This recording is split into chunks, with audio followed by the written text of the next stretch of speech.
Hello, and welcome once again to Family Historian.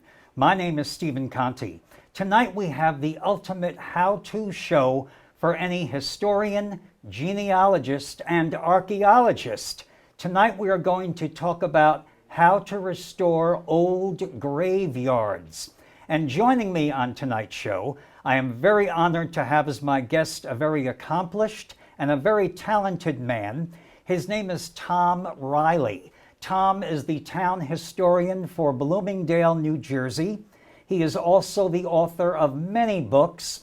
He has taught history on both college and high school levels, and he is a real expert when it comes to restoring an old graveyard. So please take notes. And now let's welcome my buddy, Tom Riley. Tom, welcome to my show. Thank you, Stephen. It's a pleasure to be here. Great. Tom, forgive this pun, but I am dying to get in an old graveyard, not only to explore it, but restore it. And I know you're going to tell us how to do that.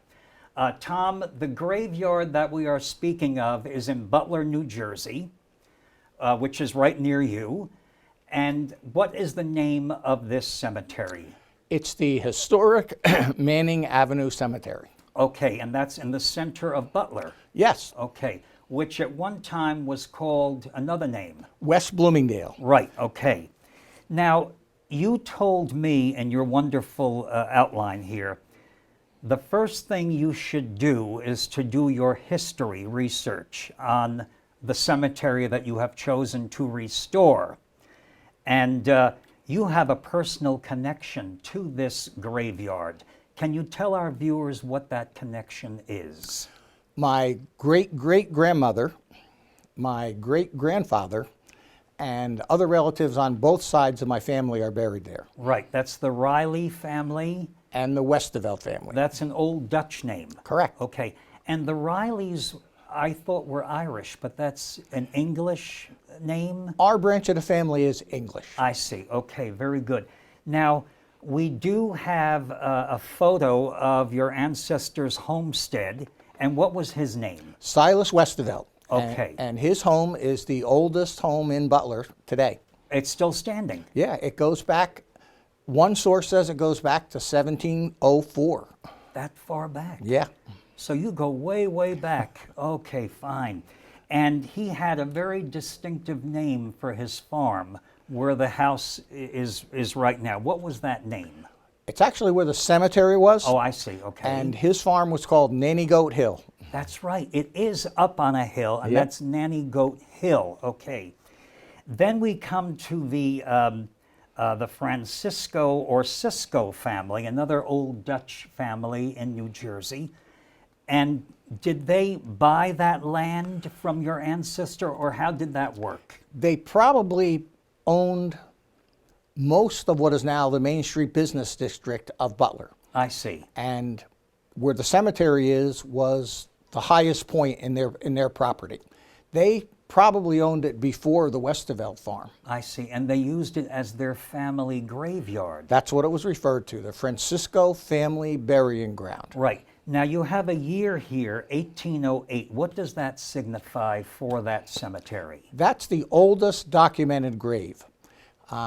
Because in the old section, there are about 50 graves in the old section. Yes, yes. And because of the way they are situated, there are a lot of open spaces. Mm-hmm. So we're assuming that the cemetery goes back into the 1700s. Right. And you found some remnants of graves that you believe belong to the Francisco family. Is that Oh yeah, correct? they're all, they later changed the name to Cisco, some parts of the family. Right, right. And their friends, relatives, neighbors, were all buried there. That was really the main cemetery in that section of the area. Right. And at that time, it was called West Bloomingdale. Correct. Okay, and we'll get to the Butler part very shortly. Okay. All right, the next year we have 1847. What happened to the graveyard in 1847? So a group of people got together and they bought the land adjacent to the Francisco Cemetery. Mm-hmm. And they expanded it probably 3/4 bigger than what it was. Right. And that was how the cemetery got to the size that it is today. I understand. And now we're going 20 years later, after the Civil War, 1867. And what happened at that time? Well, a group of people, again, got together and they actually incorporated with the state of New Jersey the Bloomingdale Cemetery Association. I understand. So it was an association made up of plot owners, and they elected trustees once a year, and anybody that owned a plot was automatically a member of the association. Right. Now, this burial ground was never connected with a church. No. It was pure, even though there's a Baptist church right across the street. Right, yes.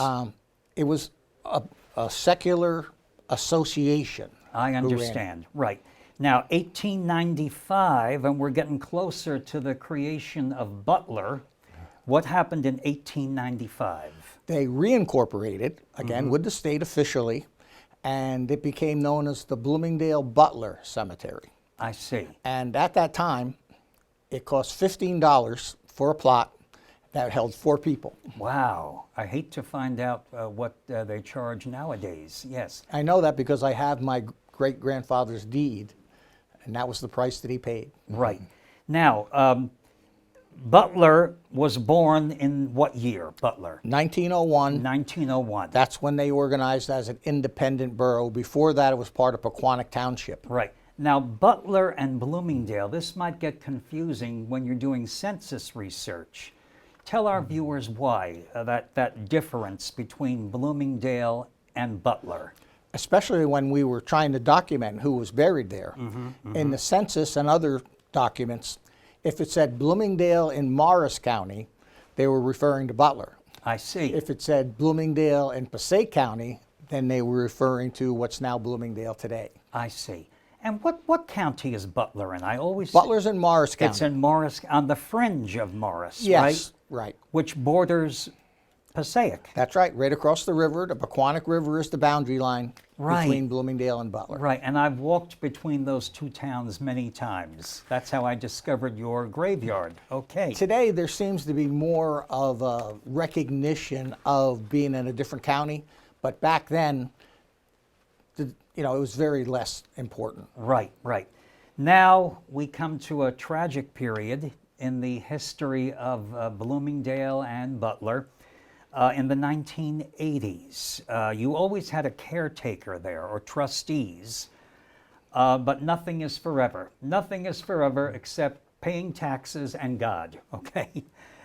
In the 1980s, what happened? Tell our viewers what happened. Well, Harry Henyon was the last trustee of the group. Yes. And he passed away in 1973. Now, his daughter and son-in-law cared for the cemetery. Actually, it was well cared for, right up for 250 years. It was well cared for. Yes, yes. And in 1984, it became too much for them, and they turned $2,000 and the books of the association over to the town of Butler, but not the ownership of the cemetery. Right, okay. And it fell into disarray at this time when the son and daughter gave up that membership or something? It became overgrown, and you could tell no one was caring for it anymore.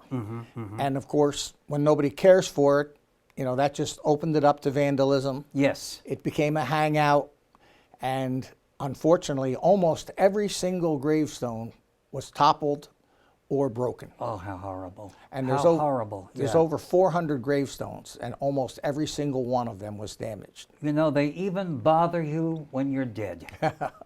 Isn't that something? Unfortunately. So then you and others, did you spearhead this project? Yes, because of my connection with my ancestors being buried there, and being a history teacher for 40 years, it just always seemed a shame. It just wasn't right, especially considering the veterans.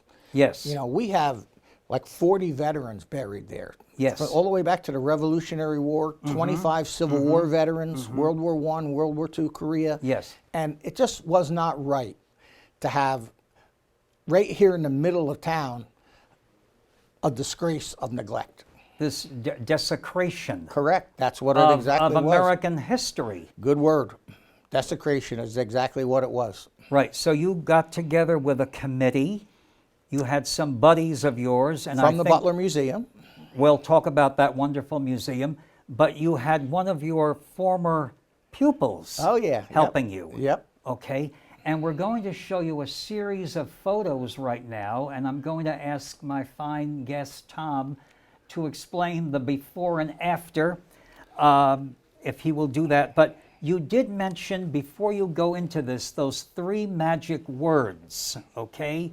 And these are the 3 magic words that you have to apply when restoring an old graveyard. Okay, it's all yours, buddy. Well, we needed a plan. Right. And our first goal was to identify who's buried there. Okay. We had the books of the Cemetery Association. Yes. But unfortunately, they only kept track of who purchased the plots, Right. not who was buried there. Okay. So that was our first goal. And that word is? Documentation. Document. Identify. Okay, We have document. to identify who's there. Okay. And then your second word is? Raise them. Okay. A lot of them, well, most of them were toppled face down. Before we could make a list of who's buried there, we had to raise them to turn them over and clean them. Raise the stone. Raise the stones up to see the names of the people who were buried there. Okay. And your last word? Restoration, repair them. Okay. So it's document, raise, repair. Correct. Okay. Now you have a kind of a scary thing here. Can you hold that up and tell our viewers what that is and what that does in the cemetery? Well, this is a probe. Actually, it was made by another one of my students. And in order to identify buried stones, Yes. we had to, probe. Probe. You put your foot on it, you stand down on it, and if you hit something, Right. then you dig it up. And we found at least a half a dozen completely buried stones that we didn't know were there. And then you lift up the stone, that lever there lifts This up. identifies Right. it, and then we dig them up and raise them. Okay. We also found a lot of footstones. At the turn of the century, there was a custom to have a footstone at the base of the grave, and we found tons and tons of footstones. That you never knew were there. Oh, I thought you Didn't were know going were to there. hit me with that. I'm sorry. Yeah, that looks like a mean tool. Now, It what works is- very well. What is this right here? This is for the stone itself. Can you explain Yes. that to our viewers? Well, when you are cleaning off the stones, perhaps when we were young, we would do a rubbing, right? We would do a With rubbing. a pumice rock. I with a used to pumice do that. rock Yes, yes. On a piece of thin paper, and Right. the name would come up. Yes. Well, that's kind of taboo now. Okay. The politically correct way is not to harm the stone in any way, because a lot of them are very brittle. And, Right. And Right. so the same thing with using flour, or cornstarch. You put that on, it raises the rate up. Yes. Yes. But that's also taboo now. Because and what is this called here? this is D2. D2, and you can get this at any store. Yep, just about any and you hardware just pour this on the stone. Well, you spray it on. Spray it on. There's 2 ways. Okay. You spray it on with a scrub brush, and you scrub it off, because a lot of times, they're completely covered with lichen and mold. Right. And it takes a lot of hard scrubbing a lot of times. Right. And you can do that right away. Spray it on, rub it off, scrub it off.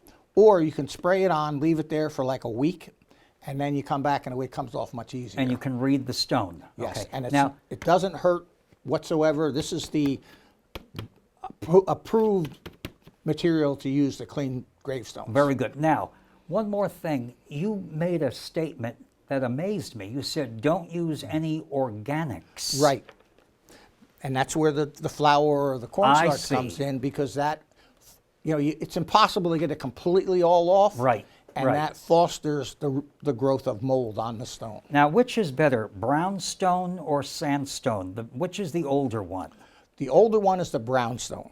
Okay. And those are actually quite durable.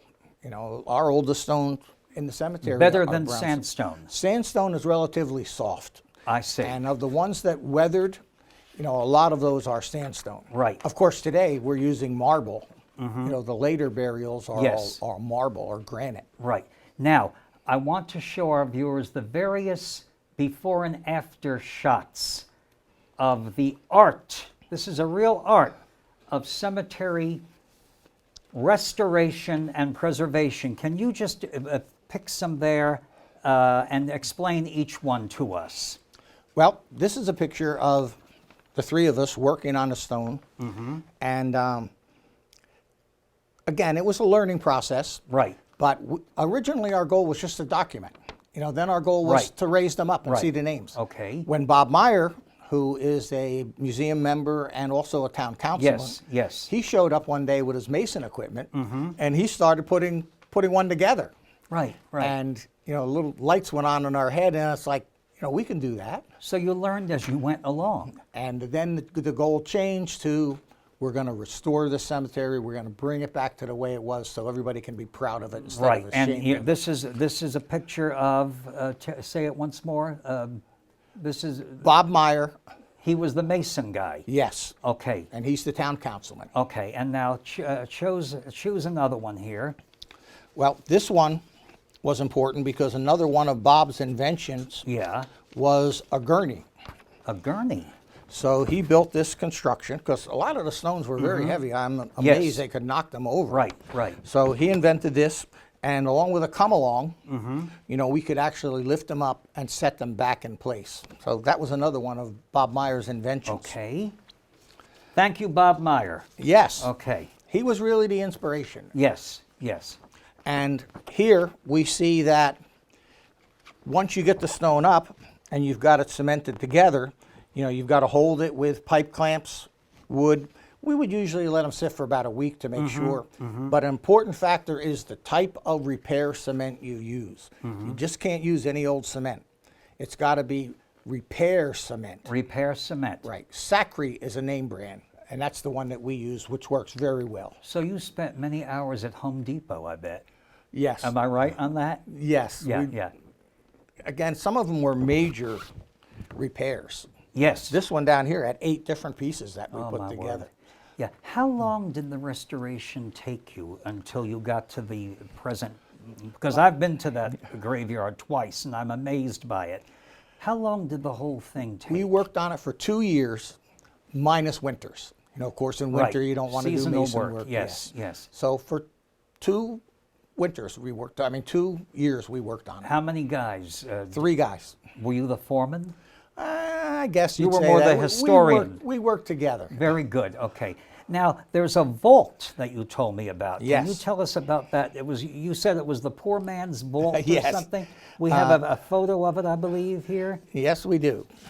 Here it is, and it was completely overgrown. And you have a story about this as Yes. well. Okay. And we got permission from an ancestor of the people who were buried there. It's Bertha Mead. She was A descendant, you mean? Yes. Okay. I'm sorry. Yes. Yeah. A The other way around. Correct. Yeah. We got permission from a descendant, and she actually had the key to the mausoleum. Yeah. It didn't work because everything was rusted shut. Right. But she gave us permission to go in, and I call it a poor man's mausoleum because it was not built very well. There was no ventilation. Actually, when we opened that door, water was still dripping down. And unfortunately, the wooden caskets were completely disintegrated and sitting on the floor. You saw the caskets. One of them was a metal casket, which was still in good shape. Yeah. Fortunately, the wooden ones, they had a copper or tin liner. Right. So the bodies were not exposed. Yes. But the wooden part was completely disintegrated. And you put that whole vault together. Is that? Yeah, well, we cleaned it out and fixed it up as best we could and locked it back up. And we do have a photo of the repair work that you did on that. Is that correct? Yeah. Before and after. Yeah, the whole top. It was covered with poison ivy, and we had to shovel off the top and cut the trees around it. Trees were growing into it. Yes. But yeah. Now, I'm amazed at this as what you have done. It's just amazing. And I was just thinking, if we have any young men out there who are members of the Boy Scouts and you're looking for an Eagle badge, it's right here. There are dozens of forgotten graveyards right here Unfortunately. in New Jersey where veterans are buried. If you want to get that Eagle Scout badge, that's a project. For Am sure. I right? That's a project.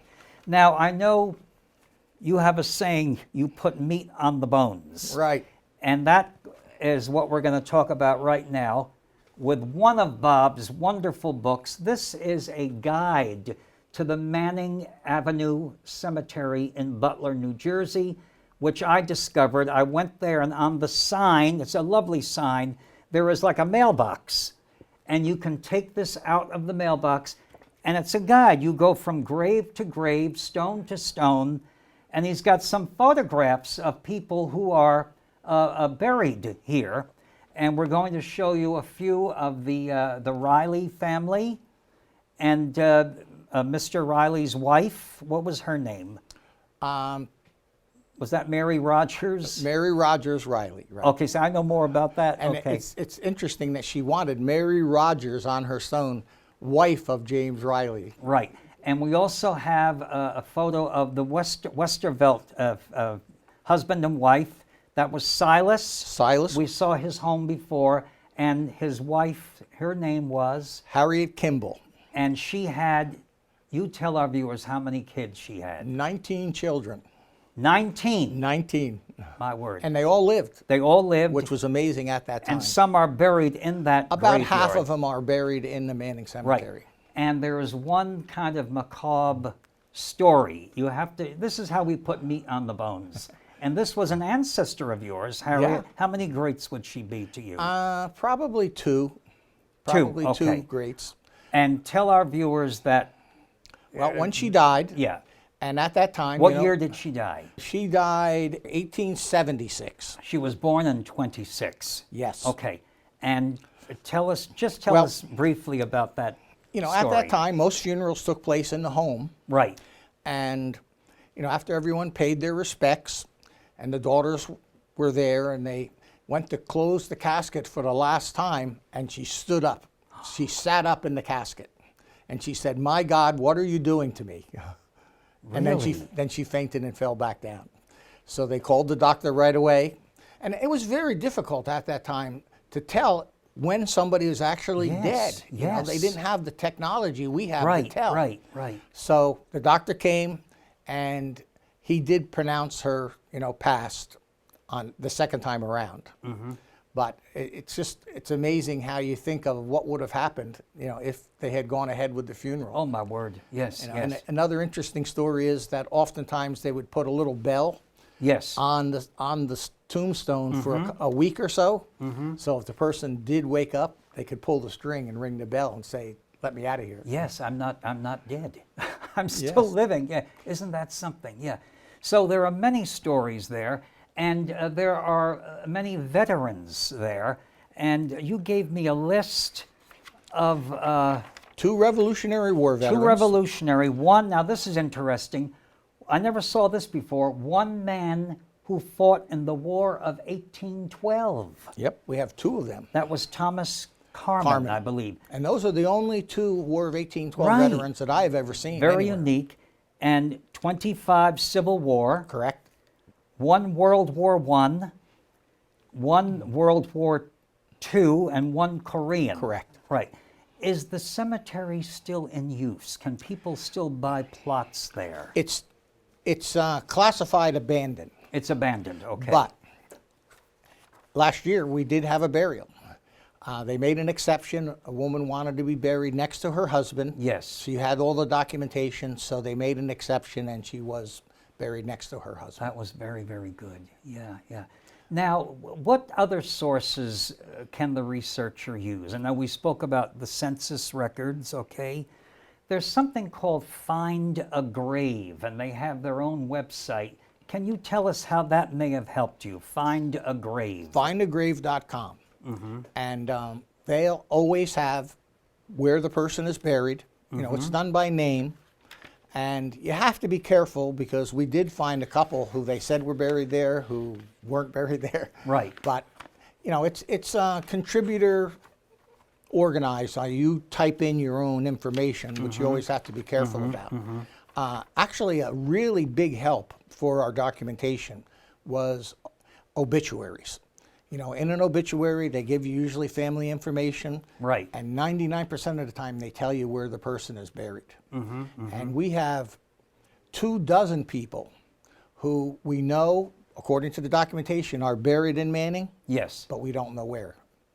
We have another 14 people where we know the graves are there. The stone either is broken or Yes. can't be read, but we don't know who they are because it's so.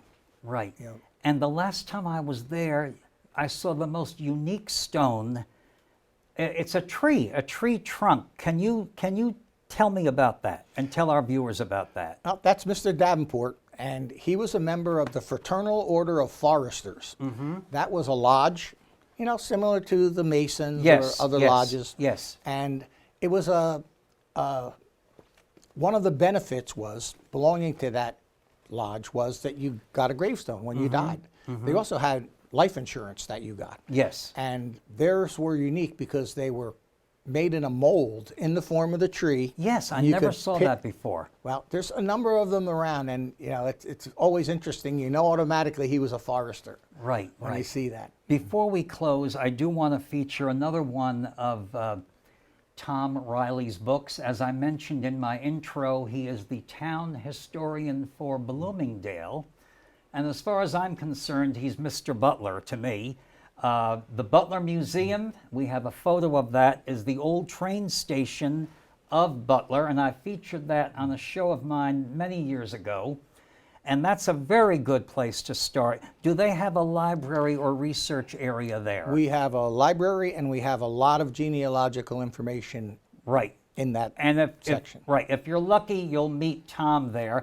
Here's another one of his books, The History of Federal Hill, Bloomingdale, New Jersey. And this covers the American Revolution. Is that what this? Well, there's actually 5 chapters. Yeah. Native Americans, because we do have Native American rock shelters there. Yes. It was used as a beacon station during the Revolutionary War, smoke signals. Right. They had a system. Right. The Pumpkin Mutiny took place there, and 2 mutineers were actually executed and buried on Federal Hill.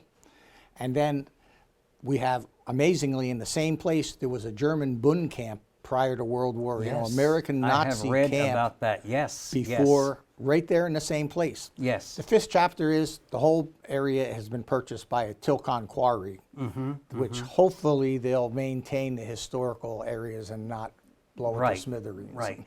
Now, I know we're in the age of high tech, and I want to, I'm very happy to hear that you have cameras, surveillance cameras, whoever thought, in old graveyards. We need them. I mean, it's a whole new world today, and I don't have to tell you that. And I saw that camera as I was entering, but I was very respectful. And it is a beautiful, if you can say that about a burial ground, it's peaceful, it's lovely, and you can feel the respect that Tom has for all of these people who came way, way before us. This has been a wonderful and very informative how-to show on cemetery restoration and preservation. I want to thank you so much, Tom, for Pleasure to coming on be my here. show. And thank you, folks, for watching me. And remember, we are all descendants of ancient civilizations. Genealogy is your key to the history of your family. And so until next time, this is Stephen Conte wishing you the very best of luck in your research, and above all, happy ancestor hunting. Good night.